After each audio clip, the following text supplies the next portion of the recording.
I am here with David Shelley, Director of Crossroads Relief and Development. He has just returned from Ukraine, where he's heard some pretty heartbreaking stories of people who've been fleeing the violence in the East.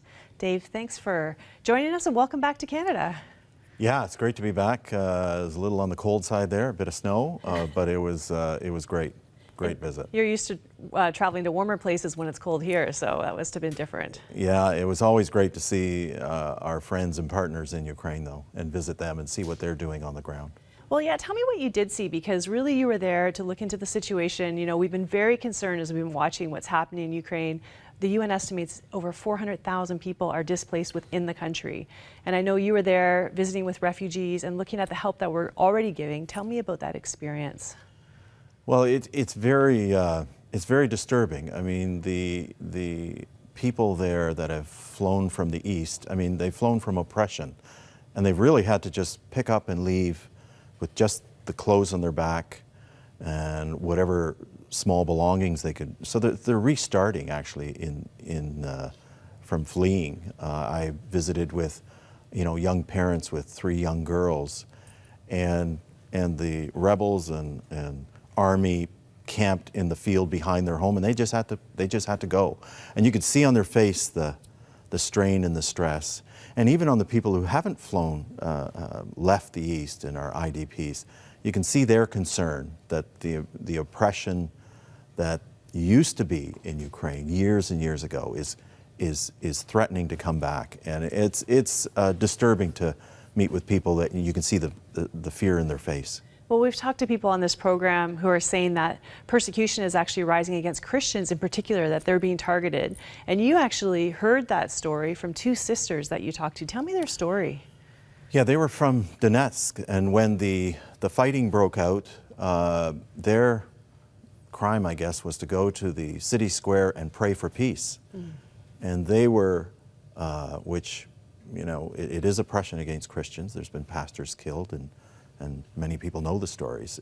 But these 2 girls I met with in an IDP camp in the West, and they were tortured for 6 days, and they were cut all over their bodies, cut right to the bone, and then let go as a warning to any other Christians who wanted to defy or do anything against the rebel uprising.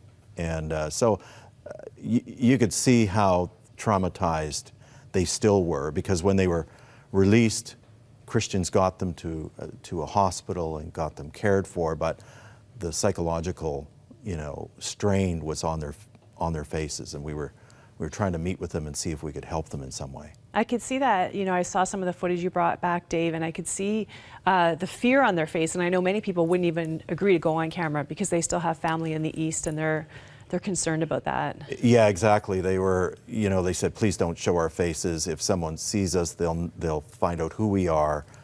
They'll find out who our friends are, and they'll be in danger. And so we said, absolutely not.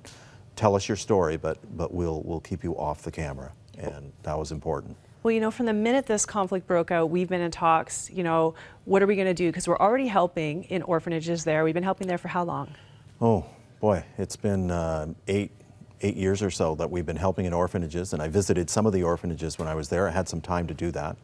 And so it's been great to work with partners in Ukraine and try to bring relief to tough situations. First of all, the orphanages that are still in tough shape, and we appreciate so much the people that have invested to help us change, some of the spirit in those orphanages through those ministry teams and through practical help, sewing machines.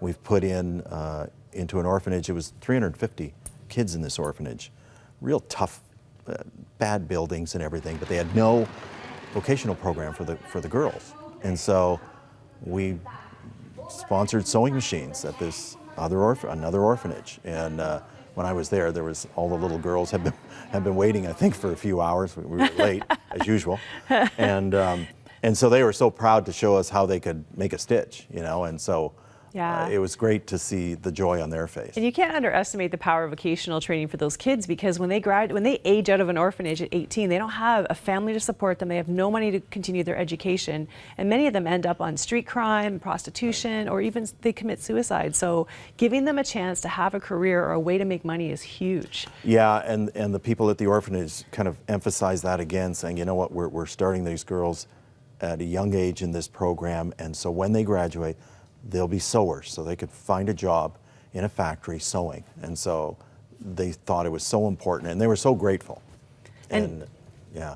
And we've mobilized to work through a few partners. One is, of course, our partner with that seminary that reaches into those orphanages, and the other, of course, is Wes and Kim Jansen. Yeah. Tell me about, you were there seeing the aid being given out to these refugees. Yeah, it was great. Caught up with Wes in the early morning in the market, the local market, and what we want to help them with is buying food, not only for the refugees that have already flown from the east and are located around Kiev and Lviv areas, and first of all, buying food for them, and secondly, loading up a truck, and I helped load a truck that was headed to the east, and it was going to go close to the where the conflict zone was, where some people have just escaped and stayed close by, hoping that maybe they can go back to their homes. Maybe it'll be safe soon. And so they haven't gone far. So connecting through churches and bringing help on the ground is so important, and we'd like to get behind that. Yeah, and one of the things I know we're really concerned about is that winter is coming. I know it was quite cold when you were there, but that's just the beginning. Winters are quite severe in Ukraine. Yeah, and remember, all these people that I met, I mean, they don't have anything. One of the groups I met with was living in a sanatorium, a former sanatorium that was abandoned. So they're living there, and we helped deliver food to them, and they do that every week. But they need resources for fuel and for food, and winter's coming, so they need clothing. There's lots of children there, and we need to get behind and try to help these people that have really nothing. They're restarting their life. I saw them handing out warm socks and clothes and big blankets, and that's really exciting, because I can't imagine a lot of these buildings, like you said, are abandoned, that they're living in now, that have no heat, right? They had no heat. They actually they were concerned about that, and they turned the heat on the day before we got there. So it wasn't warm, but it wasn't as cold as it was normally. But they just need resources, and we can help them with that. Yeah, so it's really exciting that we get to get behind these two ministries, and you're always there on the ground checking it out to make sure that it's great work and it's going to the people. And how did it affect you personally? Because a lot of people don't know this, Dave, but you actually are of Ukrainian descent. This is your heritage, and these, in a sense, are your people. Over 1 million Canadians are of Ukrainian descent. So what was that like for you, just to see that? Well, you know what? I guess what was disturbing, of course, I've heard the stories from grandparents and parents over the years, and relatives. But what's disturbing is meeting the Ukrainians there and noticing the fear and uneasiness.